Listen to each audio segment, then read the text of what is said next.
Hai, selamat datang di video kami. Sebelumnya, saya akan memperkenalkan para pembicara yang ada pada video ini. Yang pertama, saya, Nora Salsabila, akrab disapa Naura. Pembicara kedua, Jeremy Daniel Haposan Siregar, akrab disapa Jeremy. Pembicara ketiga, Farel Aditya Roshidi, akrab disapa Farel. Pembicara keempat, Michelle Lea Amanda, akrab disapa Lea. Nah, pada kesempatan kali ini, kami akan membahas tentang fenomena yang banyak terjadi akhir-akhir ini, yaitu terutama perihal penjualan tiket konser, serta hubungannya dengan excess demand dan excess supply. Bagaimana tuh? Simak terus ya. Nah, sebelum kita membahas tentang penjualan tiket konser dan hubungannya dengan excess demand dan excess supply, perlu diketahui dulu apa itu excess demand. Oke, excess demand itu adalah suatu kondisi di mana terjadi permintaan atas suatu produk atau layanan yang melebihi ketersediaan yang ada. Situasi ini seringkali terjadi pada industri populer, seperti teknologi terbaru, tiket konser, atau bahkan dalam keadaan darurat untuk kebutuhan barang tertentu. Ini terlihat dalam grafik penawaran dan permintaan, di mana garis permintaan berada di atas garis penawaran.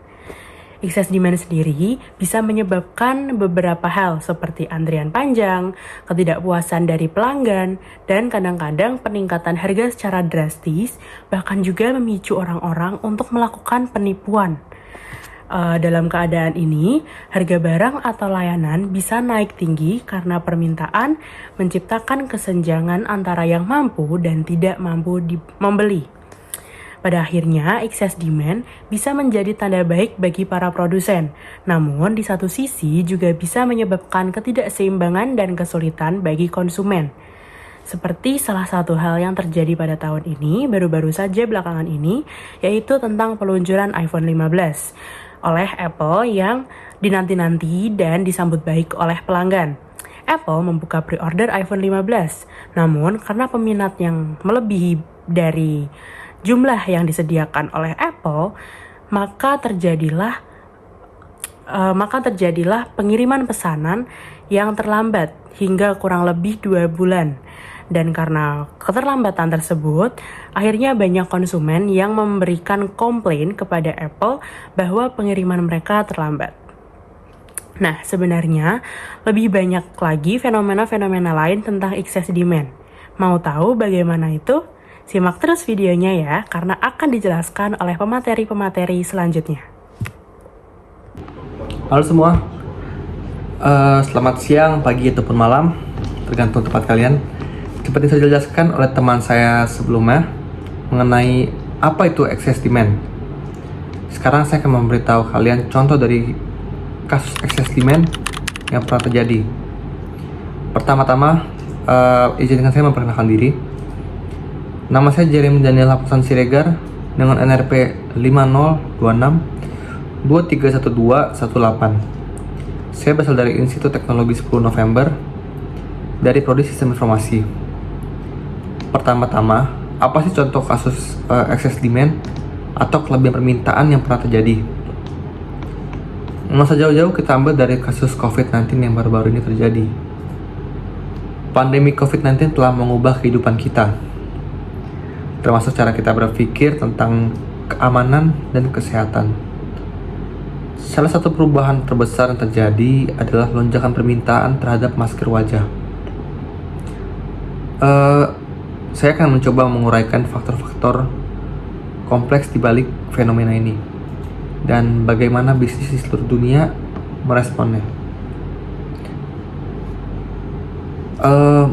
Pertama, apa sih motivasi di balik ledakan permintaan masker wajah ini? Motivasi di balik ledakan permintaan ini melibatkan kebutuhan mendesak untuk melindungi diri dan orang-orang terdekat, regulasi kesehatan yang telah diterapkan di banyak negara, perubahan budaya, dan peningkatan kesadaran akan resiko penularan virus. Semua ini ikut dalam memainkan peran dalam menciptakan dorongan untuk memiliki dan menggunakan masker wajah. Untuk memahami fenomena ini, Pertama, mari kita lihat dari sisi positifnya terlebih dahulu. Lonjakan permintaan ini membuka peluang baru bagi produsen masker wajah, menciptakan lahan subur untuk pertumbuhan bisnis. Tapi, seperti yang sering terjadi dalam dinamika pasar, peluang besar seringkali datang dengan tantangan yang sepadan. Salah satu masalah utama yang dihadapi bisnis saat ini adalah kapasitas produksi. Dengan kapasitas produksi terbatas, bagaimana bisnis dapat memenuhi permintaan yang melonjak tanpa mengorbankan kualitas? Masalah produksi ini kemudian meluas ke rantai pasokan. Pengiriman bahan baku terhambat, logistik distribusi menjadi semakin kompleks, dan lonjakan permintaan global menciptakan ketidakpastian yang luar biasa. Bagaimana bisnis dapat mengatasi tantangan ini dan kelancaran operasional? Selain itu, kita belum membahas tekanan yang muncul terkait dengan kualitas produk dan kepercayaan pelanggan. Dalam upaya untuk memenuhi permintaan yang meningkat, bisnis harus menjaga standar kesehatan dan keamanan. Bagaimana bisnis dapat memastikan bahwa masker yang diproduksi tetap memenuhi standar tinggi yang diharapkan oleh konsumen? Kasus ini tuh benar-benar memberikan gambaran yang mendalam tentang kompleksitas yang terlibat dalam mengelola kelebihan permintaan di tengah krisis global. Inovasi, adaptasi cepat, dan kolaborasi antar bisnis menjadi kunci untuk berhasil melewati situasi ini. Dalam menjawab tantangan ini, bisnis di seluruh dunia telah menunjukkan daya tahan dan kemampuan untuk bertransformasi. Sekian rangkuman dari kasus dari excess demand yang pernah terjadi di dunia. Terima kasih. Nah, baru saja kita mendengar salah satu kondisi ekonomi, yaitu excess demand, beserta kasus atau case-nya. Nah, sekarang saya akan menjelaskan tentang apa sih excess supply itu, atau kebalikan dari excess demand. Tapi sebelum itu, saya akan memperkenalkan diri saya terlebih dahulu. Halo semuanya, saya Farel Aditya Roshidi dengan NRP 502-623-1177. Saya dari Sistem Informasi Kelas D. Dan hari ini saya akan membahas topik menarik seputar dunia ekonomi, yaitu excess supply atau penawaran berlebih. Pastikan untuk tetap mendengar sampai akhir karena saya akan membahas dampak dan strategi mengatasi excess supply. Jadi, mari kita mulai. Yang pertama, pengenalan excess supply. Jadi, excess supply ini terjadi ketika jumlah barang atau jasa yang tersedia di pasar lebih besar daripada yang diminta oleh konsumen. Ini bisa terjadi karena berbagai faktor. Salah satunya itu termasuk perubahan tren konsumen, perkembangan teknologi, atau bahkan peningkatan produksi tanpa pertumbuhan permintaan yang sebanding. Yang kedua, faktor penyebab excess supply. Mari kita bahas beberapa faktor penyebab excess supply dengan lebih mendalam. Perubahan dalam preferensi konsumen, misalnya bisa membuat produk lama menjadi kurang diminati, meninggalkan produsen dengan surplus barang yang harus mereka kelola. Selain itu, jika perkembangan teknologi membuat produk lama menjadi usang, excess supply dapat menjadi masalah yang serius. Yang ketiga, dampak pada harga dan produsen. Dampak excess supply tidak hanya dirasakan oleh produsen, tetapi juga mempengaruhi harga di pasar. Ketika terlalu banyak barang tersedia, produsen cenderung menurunkan harga untuk mencoba menjual persediaan mereka. Ini dapat merugikan produsen karena dapat sulit untuk menutupi biaya produksi. Dan pada gilirannya, hal ini dapat mempengaruhi pertumbuhan ekonomi secara keseluruhan. Yang keempat, solusi dan strategi manajemen. Bagaimana sih cara mengatasi excess supply? Pertama-tama, diversifikasi produk dapat menjadi kunci untuk menyesuaikan penawaran dengan perubahan dalam permintaan konsumen. Selain itu, produsen dapat mencari peluang di pasar ekspor baru atau meningkatkan upaya pemasaran untuk meningkatkan permintaan. Pemerintah juga dapat memainkan peran dengan menerapkan kebijakan yang mendukung industri tertentu atau bahkan mengurangi pajak untuk membantu produsen mengelola excess supply. Strategi ini dapat membantu memitigasi dampak negatifnya pada produsen dan pasar secara keseluruhan. Demikianlah pembahasan kita tentang excess supply. Semoga informasi ini bermanfaat untuk memahami situasi ini secara lebih baik. Oh iya, karena kita sudah mengetahui apa itu excess supply, sekarang saya penasaran, apa aja sih contoh case atau kasus di excess supply ini? Karena itu, selanjutnya kita akan membahas kasus yang ada di excess supply. Mari kita bahas. Halo semuanya, tadi kan sudah dijelaskan tentang apa itu excess supply atau kelebihan pasokan. Nah, sekarang aku ingin menjelaskan tentang salah satu kasus contoh dari excess supply. Sebelumnya, perkenalkan, nama aku Michelle Lea Amanda dengan NRP 502623114. Dan di sini aku mau jelasin tentang contoh kasus dari excess supply.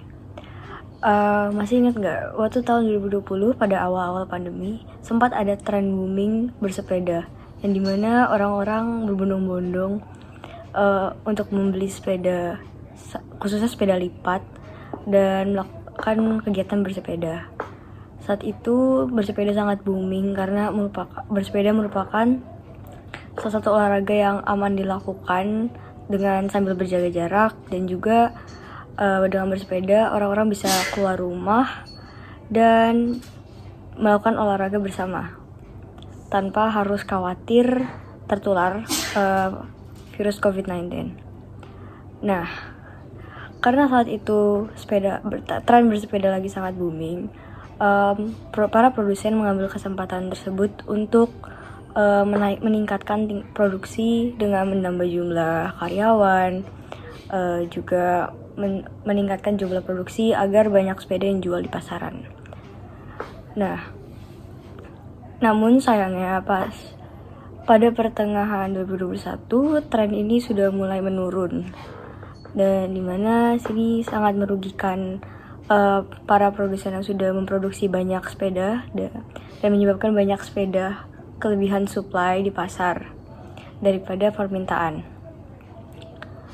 Nah, karena hal tersebut, harga sepeda menjadi turun sekitar 20-30% di pasaran, yang dimana ini sangat merugikan produsen, yang biasanya produsen dapat mengambil untung dari penjualan sepeda tersebut, tapi sekarang harga sepeda yang turun ini hanya dijual untuk mengejar cash flow agar harga modal bisa terjadi perputaran. Dan di sini juga para produsen tetap harus melakukan penyesuaian dari turunnya permintaan ini dengan seperti bisa mengekspor kelebihan supply ini ke luar negeri, bahkan mungkin membuat promo dan menjual barang-barang ini dengan harga grosir. Lalu, apa penyebab dari turunnya permintaan terhadap sepeda yang nantinya akan menyebabkan excess supply, juga menyebabkan penurunan harga drastis terhadap sepeda? Di sini, Sekretaris Jenderal Asosiasi Pengusaha Sepeda Indonesia atau APSINDO, Eko Wibowo, mengatakan bahwa fenomena ini terjadi karena adanya Peraturan Menteri Perdagangan Nomor 68 Tahun 2020 yang berisi tentang pembatasan impor barang konsumsi. Di sini tuh termasuk sepeda roda 2 dan roda 3. Nah, hal tersebut membuat pasokan sepeda impor tersendat. Alhasil pedagang pun berebut pasokan yang seharusnya dipasarkan dalam 2 bulan ke depan. Lalu, peraturan pembatasan yang diterapkan pemerintah pada tahun 2021 juga berpengaruh terhadap penurunan permintaan terhadap sepeda ini. Itu pemerintah Provinsi DKI Jakarta meminta untuk para pesepeda untuk tidak bersepeda selama adanya PPKM darurat. Karena sebelum kasus COVID, pemerintah sempat mendorong untuk para pesepeda untuk menggunakan sepeda sebagai alat transportasi, namun pada saat 2021 pemerintah menetapkan kebijakan PPKM darurat yang dimana membatasi kegiatan-kegiatan masyarakat di luar rumah. Jadi itulah penyebab-penyebab terjadinya excess supply dan contoh kasusnya dari excess supply. Halo semuanya, kembali lagi bersama saya Farel. Nah, kali ini saya akan menjelajahi topik menarik yang mungkin agak lebih rumit dari yang tadi dijelaskan, yaitu ketika terjadi excess demand dan excess supply secara bersamaan. Nah, gimana tuh? Menciptakan kondisi yang disebut stagflasi. Mari kita selami lebih dalam. Yang pertama, apa sih stagflasi? Nah, stagflasi ini adalah gabungan antara stagnasi pertumbuhan ekonomi dan inflasi harga. Di satu sisi, excess demand menyebabkan peningkatan permintaan yang melampaui kapasitas produksi yang dapat mengakibatkan kenaikan harga. Di sisi lain, excess supply menciptakan tekanan penurunan harga karena persediaan barang yang berlebih. Kedua fenomena ini bersama-sama menciptakan suasana kompleks yang perlu kita pahami. Nah, yang kedua, dilema kebijakan. Pemerintah dan bank sentral dihadapkan pada dilema. Bagaimana mereka menanggapi inflasi yang meningkat dan stagnasi pertumbuhan ekonomi? Mungkin perlu adopsi kebijakan fiskal yang hati-hati, seperti penyesuaian pengeluaran pemerintah dan kebijakan moneter seperti pengaturan suku bunga atau jumlah uang beredar. Keseimbangan yang tepat dalam kebijakan ini penting untuk mengatasi kondisi stagflasi. Nah, apa sih tantangan dan peluang dari stagflasi ini? Stagflasi ini menciptakan tantangan yang besar, tetapi juga membuka peluang.